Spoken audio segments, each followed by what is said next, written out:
Eu quero iniciar falando com você o seguinte.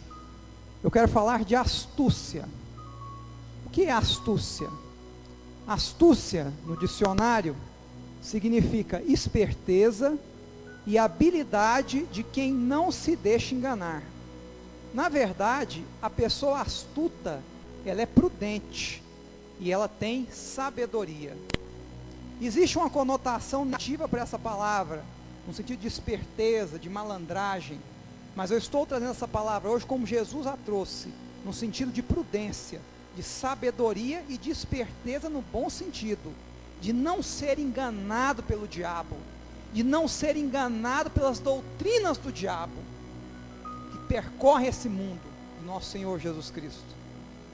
Então a astúcia, ela se traduz em prudência e em sabedoria. Abre comigo em Lucas 16.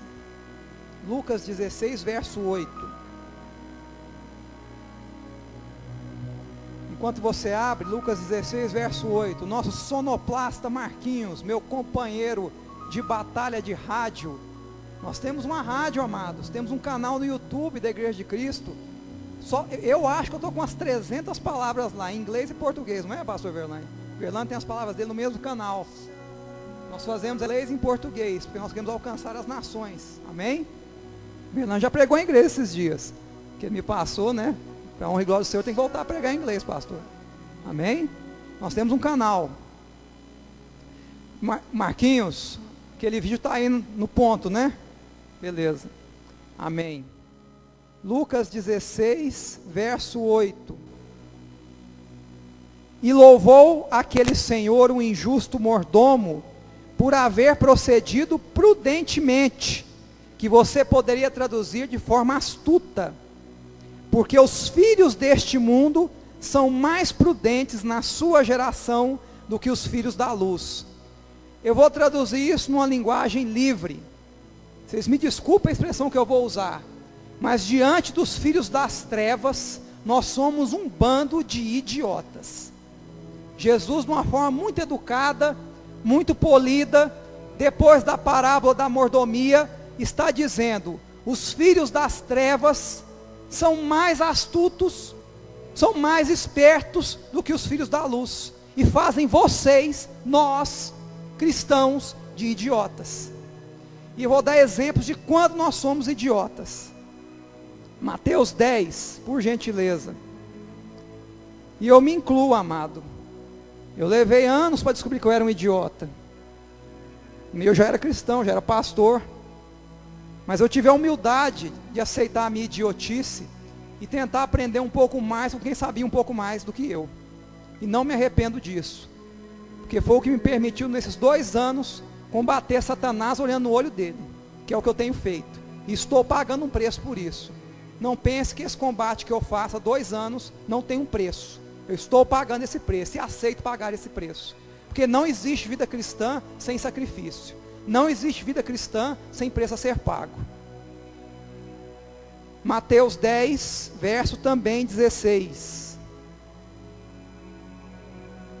Eis que vos envio como ovelhas ao meio de lobos. Portanto, sede astutos, em algumas traduções prudentes, como as serpentes, e inofensivos como as pombas. Olha o que nos é ordenado, isso aqui é mandamento. Eu estou enviando vocês, estou mandando que vocês estejam no meio de lobos, e enquanto estiver no meio de lobos, e nós estamos no meio de lobos. Quem não está no meio de lobos aqui? Ninguém, né? Nós estamos ou não estamos? Lobos na política, lobos na economia, lobos no meio empresarial, lobos no meio cristão. Nós estamos no meio de lobos. E qual é a ordenança de Cristo? Sejam como a serpente. Ele pega o animal mais vil, o animal mais desprezível da Bíblia, o animal que rasteja, que já teve perna, já teve braço, e foi condenado a rastejar, por ter enganado a mulher, por ter levado ao pecado original. Pega o animal mais abominável, e diz: nós temos que parecer com ele. Olha o conselho que Cristo nos dá. Você sabe por quê, amado? Porque se nós não tivermos a astúcia da serpente, não quer dizer que você vai renunciar aos seus valores, como cristão, a sua ética, a sua cosmovisão cristã. Mas isso significa que enquanto nós estivermos nessa terra, em meio a lobos, nós temos que ser como serpentes, porque senão os lobos vão nos engolir e vão nos fazer de idiotas. Esses dias, um irmão de uma outra igreja, onde eu inclusive ministrei sobre um tema, que eu vou falar aqui rapidamente, não era uma pregação de cunho religioso, mas uma aula sobre marxismo cultural, ministrei a uma igreja. O irmão veio me contar que um irmão de igreja, um colega de igreja, havia sido convidado a fazer parte do Partido Comunista do Brasil, e que ele iria se filiar ao Partido Comunista do Brasil, PCdoB, para, quem sabe, se candidatar a vereador. Graças ao bom Deus, esse irmão já conhece o meu trabalho, é um rapaz inteligente, não é, astuto, e falou: irmão, não faça isso, porque se você vier a servir essas pessoas e esse partido, você vai estar servindo a Satanás.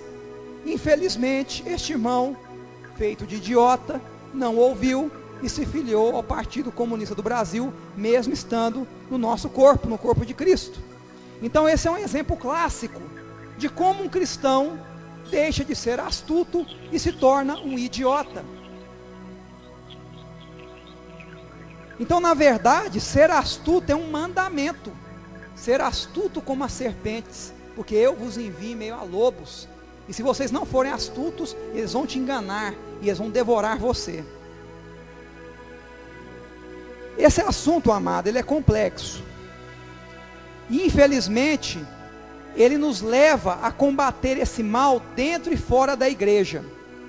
E eu quero falar de uma figurinha que muitos já ouviram, mas às vezes não conhecem em profundidade, que está ligada a uma palavrinha chamada esquerdismo. Como é que surgiu essa ideia de esquerda e direita? Vou contar essa historinha rapidamente. Na Revolução Francesa, que foi, desculpa a expressão, uma desgraça para a humanidade, ela é enaltecida, porque trouxe liberdade, igualdade e fraternidade. Vai estudar a Revolução Francesa e vai ver a tragédia que foi essa revolução, que devorou seus próprios criadores. A Revolução Francesa é a mãe da Revolução Socialista na antiga União Soviética. A Revolução Francesa é a mãe da cortina de ferro na Europa. Eu não tenho nada a enaltecer em relação à Revolução Francesa. A Revolução Francesa nos deu Napoleão Bonaparte, que por sua vez, sozinho, matou 7 milhões de europeus em guerras terríveis pela Europa afora. A Revolução Francesa é a mãe das revoluções socialistas do século XX.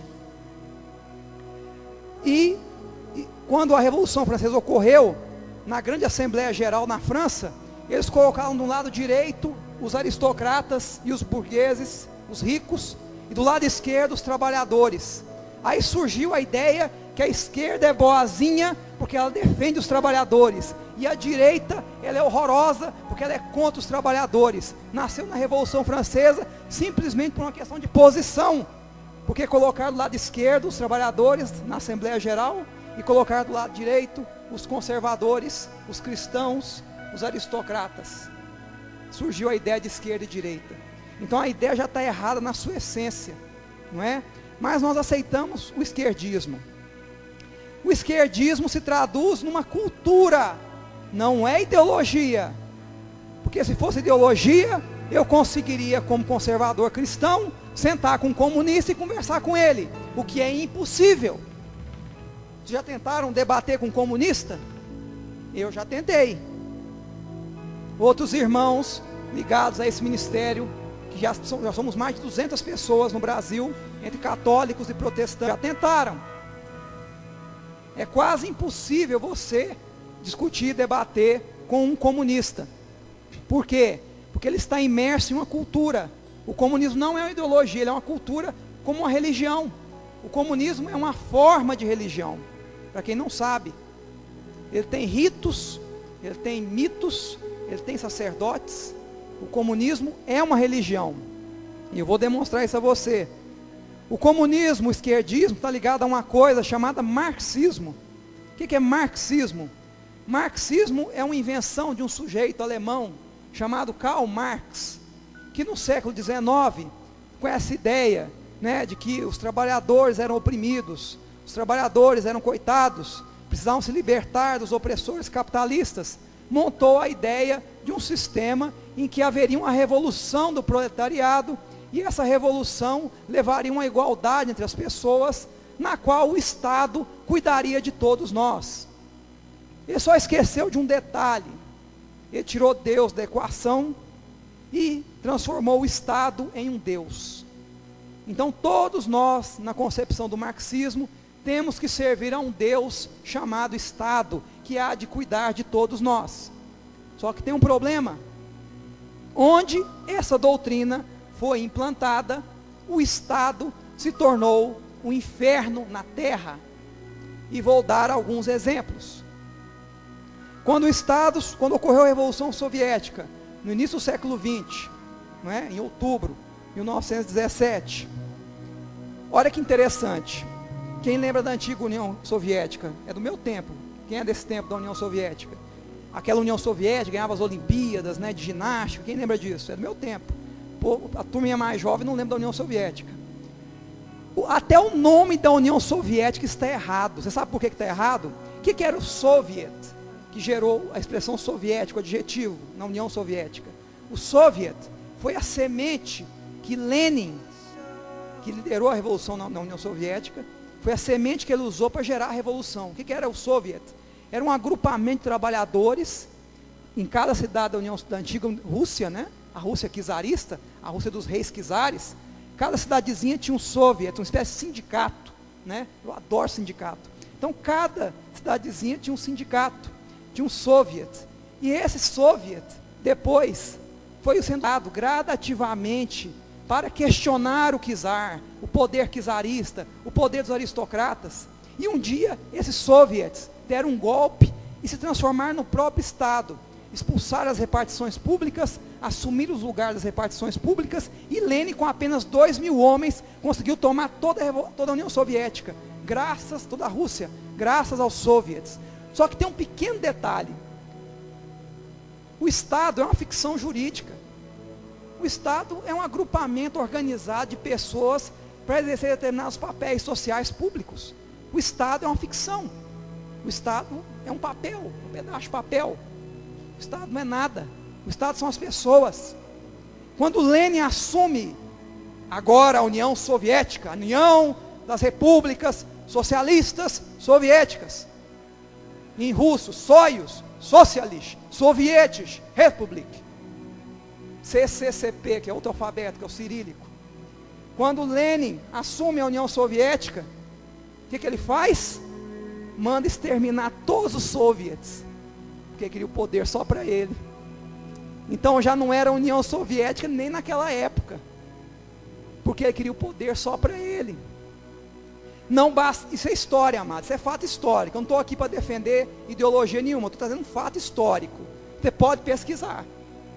Primeiro, uma das primeiras coisas que Lenin fez foi extinguir os soviets. Então é uma mentira. A União nunca foi soviética. Deixou de ser quando Lenin assumiu o poder. Lenin fez outra coisa linda. Lenin, tão preocupado com os pobres e os trabalhadores, né? Aliás, o que me mais enoja no esquerdismo é a hipocrisia. São muito hipócritas. Tão preocupado com os camponeses, os trabalhadores, quando Lenin toma o poder, ele causa a maior fome da história da humanidade, na própria Rússia. Lenin manda apreender todos os grãos de todos os camponeses da União Soviética e levar para Moscou, tudo, até o de subsistência. Você sabe quantas pessoas morreram na União Soviética de 1917 a 1922? Em torno de 30 milhões de pessoas. E eu não vou entrar nem em detalhes, o que foi a grande fome na antiga União Soviética. A história é tão pavorosa, que por respeito às crianças que ainda estão aqui, eu prefiro nem entrar em detalhes. Estudem o que foi a grande fome no período leninista na União Soviética. Faça essa pesquisa. Eu chorei quando eu descobri isso. Chorei de me debulhar em lágrimas, porque eu fiquei envergonhado com a hipocrisia dessa doutrina maligna, forjada no inferno, chamada marxismo. Isso é o demônio. E nós temos como pastores que ter a coragem de ir para o púlpito denunciar isso. Porque são essas pessoas que estão comandando o mundo aí fora. Estão doutrinando os nossos jovens nas universidades, nas escolas. Há poucos dias, um pai desesperado, não estou entrando no mérito dos problemas que ele tinha com o filho, mas o estopim foi ter o filho doutrinado nessa ideologia maligna. E no desespero, todos aqui leram os jornais, isso é fato público, vocês sabem o que aconteceu.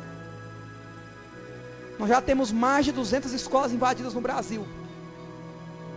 Não pense que isso é um movimento espontâneo. Isso não é um movimento espontâneo. Nós temos professores aqui no nosso meio que sabem que eu estou falando a verdade. Isso não é um movimento espontâneo, isso é uma coisa construída por anos e anos e anos. E a colheita maldita são essas invasões às universidades e escolas, que não permitem um professor trabalhar, que não permitem o aluno estudar. E o Estado, já esquerdizado, já dominado por essa ideologia, não consegue reagir a isso. Isso é uma vergonha. Então, na verdade, o que Marx defendia era a escravização da humanidade, através da alienação ideológica, através da alienação psicológica. Lenin foi tão covarde que usou a fome para controlar socialmente o seu povo. Porque uma pessoa na miséria, passando fome, não tem forças para nada, e aceita qualquer coisa que se faça por ela. Você acha que essas técnicas não são aplicadas em outros países? Você acha que o Nordeste brasileiro vive essa miséria há séculos, pelos seus coronéis? Por conta de quê? Por conta desse tipo de estratagema de controle social psicológico, mergulhando as pessoas na miséria, para ter controle sobre elas. A miséria é um instrumento de controle social, e quem ensinou a fazer isso foram os comunistas, que tanto defendem o operário, o trabalhador e o camponês. Isso não é de Deus, isso é do diabo. Vamos dar outros exemplos. Outra coisa, o comunismo é um animal adaptativo, já dura mais de 150 anos, e ele muda de nome, muda de cara, é como um veneno que é vendido sob uma embalagem que é transformada com o passar do tempo. Você sabia que as técnicas de publicidade mais relevantes usadas até hoje, mesmo no mundo capitalista, foram desenvolvidas na União Soviética? A União Soviética tinha um departamento ideológico, um ministério de propaganda, só para desenvolver marketing. Então, se comunismo é um nome feio, vamos chamá-lo de progressismo, vamos chamá-lo de pós-modernismo, vamos chamá-lo de social-democracia, de terceira via, de eco-socialismo. Ele se adapta, por isso que ele sobrevive e nos atormenta até hoje. Vamos dar outros exemplos de como são hipócritas os esquerdistas. E a minha tese hoje, eu quero deixar demonstrada a vocês, é que é totalmente incompatível a um cristão abraçar essa ideologia. Se você é cristão, você não pode ser um homem de esquerda, em hipótese nenhuma. Isso não é de Deus. E nós já estamos vivendo uma época, até porque estamos nos aproximando dos últimos dias, em que não dá mais para ser simplesmente um isentão, ficar em cima do muro e achar que você não tem nada com isso. Semana passada, a primeira igreja batista de Dallas foi fechada por uma turba de manifestantes de esquerda, liderada por um condenado, que há 5 anos atrás quase matou uma criança de 2 anos. Esse crápula teve a capacidade de fechar a primeira igreja batista de Dallas, com mais de 60 pessoas, na porta da igreja, impediu a entrada das pessoas, simplesmente porque o pastor sabia-se que tinha voltado em Donald Trump. Ele nunca usou o púlpito para falar disso, nunca defendeu Trump na igreja, mas porque havia suspeita, fecharam a igreja, os esquerdistas. Com que direito? E se ele não tivesse votado? Fosse só uma hipótese. Essa mesma turba nos Estados Unidos arrancou de um carro um cidadão e bateu nele, porque presumiu que ele votou no Trump. E ele ninguém sabia, nem conhecia o sujeito. E ele apanhou, coitado, sem saber por quê. Você acha que aqui é diferente? Esses dias uma equipe da Record foi tentar entrar na Escola Técnica Federal, que estava invadida. Quase apanharam. Aí vem a hipocrisia do esquerdismo. Por que que... Olha que interessante. Vamos dar um outro exemplo para ilustrar o que eu estou tentando demonstrar a vocês, que o marxismo é do diabo. Quem já viu aquela camiseta do Che Guevara? Linda, né? Linda, né? A camiseta, né? Che Guevara. Não podemos perder a ternura jamais, né? Até charmosa a frase, tal. Che Guevara, grande herói da esquerda, né? Fidel Castro, Cuba, ilha modelo. Deixa eu contar uma historinha para vocês. Isso eu ouvi de um esquerdista que esteve em... Então não podia ter fonte melhor do que essa. Não é um cara como eu, conservador cristão de direita. Era um esquerdista me contando a história. Ele visitou Cuba. É lógico, é a meca, né, do comunismo, é visitar Cuba. Aquele lugar maravilhoso que está parado desde 1950 no mesmo lugar. Quer dizer, Cuba, ela conseguiu se congelar no tempo, né? Se você quiser voltar a 1950, você vai visitar Cuba. Cuba está em 1950 até hoje. Uma maravilha de país. Mas ele foi visitar esse país maravilhoso. Cuba tem aproximadamente 12 milhões de habitantes. Se você não sabe, dos 12 milhões de habitantes de Cuba, 5 milhões são policiais. Uai, mas é isso mesmo, é. Metade da população de Cuba quase é policial. Sabe por quê? Porque se você abrir o bico, você morre. Você tem um policial por habitante. Quer dizer, um vigiando o outro, né? Por isso que lá, eles estão até hoje fazendo o que bem entendem. Esse Che Guevara, essa figura tão terna, né, tão carinhosa, ele gostava de certas coisas. Eu não vou entrar em detalhes em respeito às crianças, mas eu vou dar só um exemplo de uma coisa que ele inventou com Fidel Castro. Além de fazer coisas pessoalmente, né, que ele adorava fazer contra os outros. Você sabe o que é uma cela-gaveta? Quem conhece a expressão cela-gaveta? Cela-gaveta, ninguém conhece? E é uma invenção cubana. Um dia chega no Brasil, né, sem continuar nesse caminho que nós estamos, um dia chega aqui. O que é a cela-gaveta? A cela-gaveta é o seguinte: fizeram isso com um poeta cubano. Poeta, escreveu uma poesia contra o regime. Vamos dar uma lição nesse poeta? O que é uma cela? É o seguinte: você pega uma parede dessa aqui, cava um buraco que caiba uma pessoa, pelo menos, né, deitada, põe uma espécie de maca, enfia a pessoa dentro da parede, põe a grade e deixa ela 3 anos deitada lá. Isso é uma cela-gaveta. Você acha que a pessoa depois de 3 anos sai como de lá? Nem andando, né? Acabou, já era, né? É uma invenção cubana. Outra invenção cubana espetacular. Cuba é muito prodigiosa, né? Muito inventiva. Outra invenção cubana genial é a gaiola de alumínio. Como é que ela funciona? Você pega de lata, pode ser de lata também, tá? O metal não importa. Você pega a gaiola e deixa o sujeito um tirado de zinco dentro da gaiola, um dia bem quente. Cuba costuma ter dias bem quentes. Deixa ele um dia na gaiola de metal bronzeando, né? Para quê? Para essas câmaras de bronzeamento, né? Então a intenção é boa, ajudar o prisioneiro. Então você põe ele em cima do telhado de zinco, na gaiola de zinco, e deixa ele ali um dia curtindo o sol. É uma outra invenção cubana. São muito inventivos. Estudo, amado, demonstra a hipocrisia e a covardia dessas pessoas. Nós estamos lidando com psicopatas. Eu estou afirmando categoricamente: Fidel Castro é um psicopata, Raul Castro é um psicopata, Che Guevara foi um psicopata, que felizmente está há quase 50 anos sem matar ninguém, né? Por razões que todos sabem. Então são todos psicopatas, cercados de pessoas histéricas, porque o psicopata tem que ter o histérico em volta. Então essa turba que fechou a primeira igreja batista de Dallas semana passada é uma turba de histéricos, comandada por psicopatas. O esquerdismo é um distúrbio.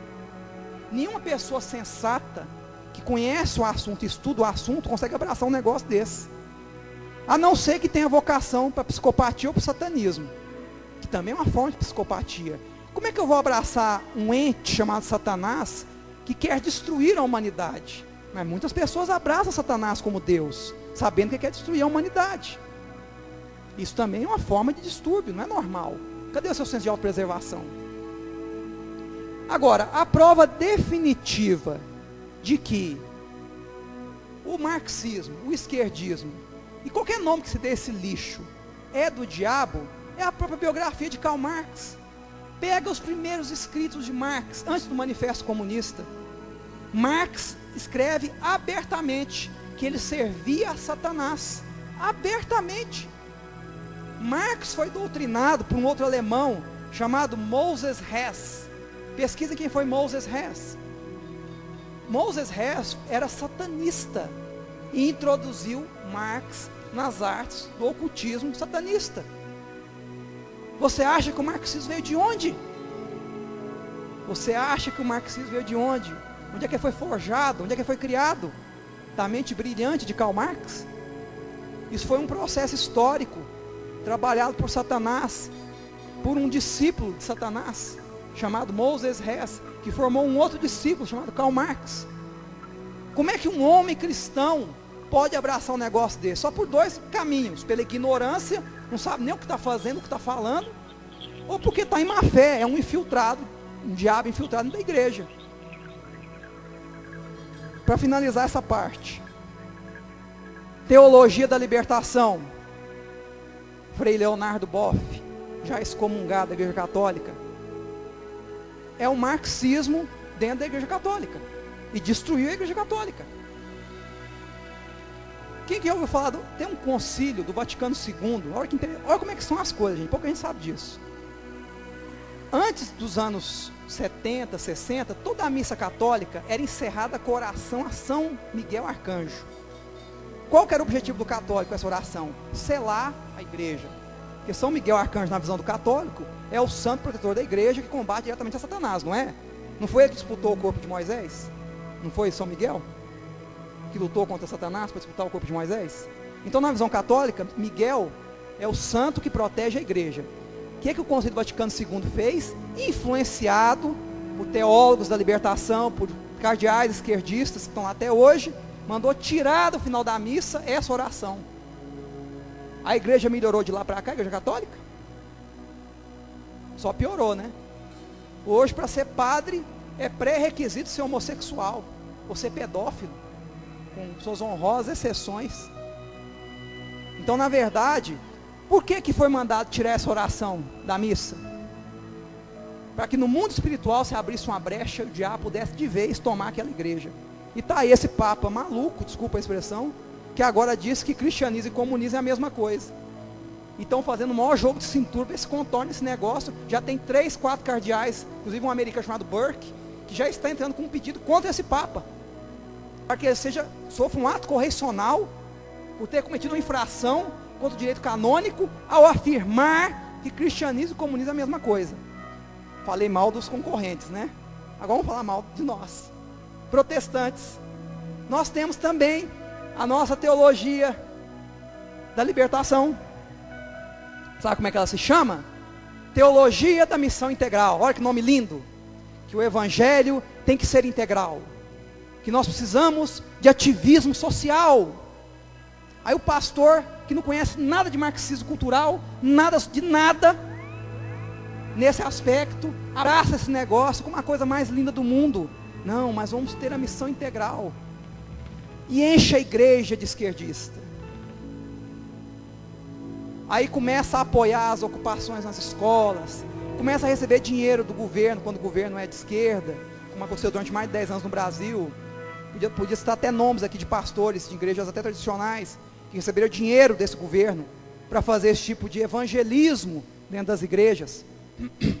Tivemos igrejas em Goiânia que foram visitadas por essas pessoas, para serem cooptadas para essa teologia da missão integral. Está aí na nossa cara. O que eu falei mais cedo? Ou nós somos astutos, ou nós seremos feitos de idiotas. Quantas lideranças estão sendo feitas de idiotas? Por não conhecer essas coisas. Para finalizar, eu quero passar um vídeo para vocês, mas para vocês entenderem o vídeo eu tenho que explicar algo mais complexo um pouquinho. Até aqui vocês me entenderam? Ficou claro que é totalmente incompatível ser cristão e ser esquerdista? Vocês são inteligentes. Eu não preciso ficar citando nome de partido. Vocês já entenderam o meu recado. Se tem um partido só. Mas também se eu não citar o PCdoB, dá licença, né? Se eu achar que o Freixo é bom para o Rio de Janeiro, eu estou no lugar errado, né? Graças ao bom Deus, ele perdeu lá. Não que eu seja fã do Crivella, mas se eu tiver que escolher, não vou nem dizer, né? O Freixo não dá. Vocês conhecem a história do Freixo? Sabe quem que é o PSOL? Você sabe quem que advoga para o Comando Vermelho no Rio de Janeiro? Quem paga os advogados do Comando Vermelho? Ou oferece de graça os advogados no Rio de Janeiro? O PSOL. Então o Freixo quer assumir o poder lá por quê? Por que a filha do Fernandinho Beiramar candidatou a vereador e graças a Deus perdeu no Rio de Janeiro? Você acha que essa guerra no Rio é por acaso? É só porque o Sérgio Cabral é ladrão? Existe uma guerra para que os criminosos, estou falando criminosos barra pesada, narcotraficante, comandante de presídio, tome o poder no Rio de Janeiro. Então tem que matar um monte de pré-candidato a vereador, esse tempo atrás, nessa eleição agora, porque nenhum deles estava ligado ao esquema desse pessoal, acabou morrendo assassinado. Porque eles queriam botar só vereador ligado ao esquema do Comando Vermelho, dos milicianos, etc. Isso não é de hoje. E a igreja? Calada. Porque não pode falar disso na igreja. Cadê a astúcia? Cadê o direito da congregação de conhecer essas coisas? Nós estamos há 2 anos na rádio. O pastor Verlaine, quero honrar a pessoa dele, porque foi quem nos deu o espaço, falando sobre tudo isso. E hoje, graças ao bom Deus e à generosidade do pastor Verlaine, estou aqui trazendo essa informação a vocês. Para finalizar, para você entender o vídeo, depois eu vou orar com vocês. Existem 3 forças no mundo que querem mandar em todos nós, querem nos escravizar. Essas 3 forças, elas têm um grande propósito. O propósito é transformar o mundo numa grande China. O que é a grande China no meu conceito? Você vai ter um Estado totalitário, em caráter global. Então, se é global, soberania nacional não é algo interessante. Nacionalismo também não é algo interessante. Não me convém que as pessoas sejam nacionalistas ou que defendam a soberania de seus países, porque eu tenho interesse num governo totalitário global. Eu quero que o mundo vire uma grande China. A China é um regime totalitário, com um pseudo-capitalismo residual por baixo. Então qual é a ideia? Vamos ter um governo mundial. Quem conhece escatologia aqui sabe do que eu estou falando. O anticristo vai reinar para quem? Não é para o mundo? Para ele reinar para o mundo eu não preciso de um governo mundial? Está na Bíblia. É bíblico, é escatológico. Então eu preciso de um governo totalitário, ditatorial, em âmbito global. Quem melhor hoje representa isso? As Nações Unidas. Essa entidade maravilhosa, maravilhosa, que nos deu o feminismo radical, as feminazes. E a partir do feminismo nos deu o gaysismo, o nazismo gay. Tudo veio da ONU, das suas convenções, das suas conferências. A mesma ONU que condenou a saída do Reino Unido da União Europeia, porque eles não têm interesse em soberania. E quais são as 3 forças? Você tem os metacapitalistas. Quem são os meta? O que é isso? O que é metacapitalista? O metacapitalista é o sujeito que ficou muito rico, ficou multibilionário, e ele não quer agora que outras pessoas fiquem como ele. Ele não quer concorrência. Então ele quer matar a concorrência. Para matar a concorrência, ele tem que se aliar a um Estado totalitário que não vai deixar nascer nada. Só ele vai continuar ganhando. O que lembra o Brasil, né? A Lava Jato está demonstrando o que é o capitalismo brasileiro. O nosso capitalismo é um falso capitalismo. Só ganha dinheiro aqui realmente, com suas honrosas exceções, quem de alguma forma corrompe o Estado. Eu estou mentindo, meus irmãos? Ganha esse dinheiro de outra maneira no Brasil? Muito raramente. Então, esses metacapitalistas querem se aliar ao Estado totalitário, não deixar vir concorrência, e criaram uma nova aristocracia, em que seus filhos, netos e bisnetos, vão continuar mandando naquele segmento de mercado. Agora vamos incluir quem nisso aí? O senhor Zuckerberg do Facebook. O pior é que eu vivo no quintal dele, gente. eu sou bem ligado no Facebook, vivo no quintal desse cara. Ele é um dos caras que quer esse negócio. George Soros, aquele velhinho simpático, húngaro, de extrema esquerda, que está financiando todos os movimentos anti-Trump nos Estados Unidos, foi revelado esses dias. É só pesquisar. Mas não pesquise na Globo News, não. Nem na Record, nem nesses canais. Só que você vai só ter informação errada. Se você quiser pesquisar sobre isso, vai na fonte. Esses dias eu estava vendo um programinha de computador, você falando inglês ou não, a pessoa fala e o programa fala em português do lado. Você já viu esse programinha? Não tem? Estou mentindo? Não tem esse negócio? Cadê os nossos jovens que mexem com informática? Não tem um programinha que já traduz na hora, sai o som e já traduz? Tem, não tem? Eu vi até propaganda da Vivo com esse negócio. Pois é. Vai na fonte, amada. Agora, mesmo na fonte, lá nos Estados Unidos, não vai na CNN, não. A CNN tem um apelido nos Estados Unidos. É Clinton Network News. É a TV da Hillary Clinton, a CNN. O The New York Times está um lixo, né? Virou um jornaleco. Então você vai ter que pesquisar na Fox, que ainda está com alguma imparcialidade. Talvez o Alex Jones. Vai ter que buscar algumas fontes alternativas para entender isso melhor. Então eu já falei do dono do Facebook, já falei do George Soros, o Bill Gates, aquela figura simpática, generosa e filantropa.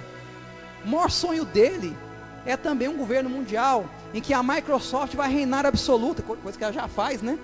E não vai ter concorrente. A Apple, a mesma coisa. A Disney, a mesma coisa. Gente, isso não é teoria da conspiração, isso é fato. Não estou falando para você não consumir isso não, senão você vai andar pelado na rua. Não estou falando isso não. Você vai ter que consumir desse pessoal, vai ter que usar o Facebook, vai ter que usar o programa do Bill Gates, não tem jeito. Mas tenha consciência no quintal de quem você está andando. Você está no jardim de Satanás. Tenha consciência, as pessoas não querem o bem da humanidade. E o vídeo que eu vou passar, o que mais me assustou nesse vídeo é o desprezo com que esses metacapitalistas têm em relação a nós. Nós não valemos nada para essas pessoas. Eles nos querem como mão de obra escrava ou semi-escrava, como se faz na China. É isso que eles querem. Por isso que as crises econômicas são geradas, para empobrecer as populações cada vez mais. Essas crises são planejadas, são induzidas, para nos empobrecer, para que um dia nós possamos servir ao anticristo, como escravos desse sistema. Você só vai ter acesso a isso se for na fonte certa. O mundo, que é de Satanás, já está se organizando para o anticristo. E querido, não pense que você vai reencarnar em outras vidas e vai voltar para um mundo melhor. Porque se reencarnação funcionasse, o mundo não estaria degenerando, estaria melhorando. Ele está só degenerando. É outra doutrina do diabo. Mas voltando ao que interessa, tem um outro grupo também que quer dominar o mundo. Sabe qual? Vou falar abertamente, os muçulmanos. Nossa, você vai falar de outra religião, mas não falei do católico. Vou falar do muçulmano. O muçulmano quer dominar o mundo. Eu vou te provar por quê. São basicamente dois grandes movimentos no mundo muçulmano, o xiita e o sunita. O sunita defende o califado global. O que é o califado global? Nós vamos dominar o mundo inteiro, cada país, eles vão dominar demograficamente, tendo 15, 20 filhos, igual estão fazendo na Europa. A Suécia já está toda ilhada. A Suécia já está entregando o país para eles. Só estudar. Conversa com o sueco. Esse eu estou mentindo. Conversa com o holandês. Esses países menores da Europa estão todos sendo entregues aos muçulmanos, porque a população local não cresce. Eles vão criar cachorro, né? É melhor que ter filho na opinião deles. Enquanto isso, o muçulmano tem 3, 4, 5 mulheres, tem 15, 20 filhos. E estão dominando os países demograficamente. Isso é um fato, amado. Não estou aqui sendo preconceituoso, nem islamofóbico. Isso é um fato social, geográfico, demográfico. Só estudar. Então os muçulmanos querem, eu citei o exemplo dos sunitas, um grande califado global, um governo mundial também. Uma coisa que você não sabe, todos os líderes muçulmanos, inclusive da Irmandade Muçulmana, que é quem dá o substrato intelectual para os muçulmanos no mundo inteiro, são marxistas. Ué, mas é contraditório. Não, não é contraditório. Apesar do ateísmo, do marxismo, o muçulmano percebeu, e eles são geniais, não subestimem os muçulmanos. Eles têm pensadores tão brilhantes quanto os melhores pensadores da Europa. Estou falando sério. Os iranianos, os intelectuais iranianos são brilhantes. Estou falando sério. Não é piada. E eles já sacaram o seguinte: Tem um furo no marxismo. Qual que é o furo? É o ateísmo. Vamos encher esse negócio com Deus Alá. Então a jogada do muçulmano, que é marxista, tudo bem, vamos usar um instrumental marxista para fazer a revolução muçulmana, mas eu vou pôr o Deus Alá, não é? Que é um Deus assassino, que é o Deus deles, a verdade é essa, como Deus que vai encher o substrato desse marxismo vazio, que é um ídolo oco. É o Deus Alá. Já o xiita, aí não sai do fogo para a panela, né? O xiita defende o seguinte: não tem negócio de califado, não. Eu quero o seguinte: nós vamos arrebentar tudo, gerar o caos social, porque se eu gerar o caos social, vai vir um Messias da guerra, igual aquele que o judeu acredita que virá. Vai vir um Messias da guerra chamado Mori, e esse Messias vai decapitar e matar todo mundo que não é muçulmano, e nós vamos dominar o mundo. Olha que beleza, de um lado o califado global, do outro um Messias assassino. Olha como nós estamos bem. Para piorar um pouquinho mais, tem um terceiro grupo que eu não falei dele ainda, que é o terceiro grupo que quer dominar o mundo, o grupo chinês-russo, que estão aliados para dominar o mundo. Vladimir Putin não invadiu a Ucrânia por acaso. Vladimir Putin não pôs o exército russo na Síria por acaso. Existe toda uma estratégia de domínio global. Se você tiver a oportunidade, tem em português traduzido na internet, é um livro, você põe no Google, que também é uma coisa do diabo, mas não vamos usar ele assim mesmo, porque não tem outra coisa. No dia que inventar um Google para crente, vocês me falam que eu vou usar ele. Mas voltando, no Google, você coloca Red Cocaine, ou cocaína vermelha. Red Cocaine ou cocaína vermelha. Vai aparecer um livro traduzido, que conta a história de como esses comunistas maravilhosos, amorosos, eu estou estourando o tempo, como esses comunistas maravilhosos, dominaram o tráfico de drogas na América Latina, na América do Norte, desde os anos 50. E como é que eles dominam?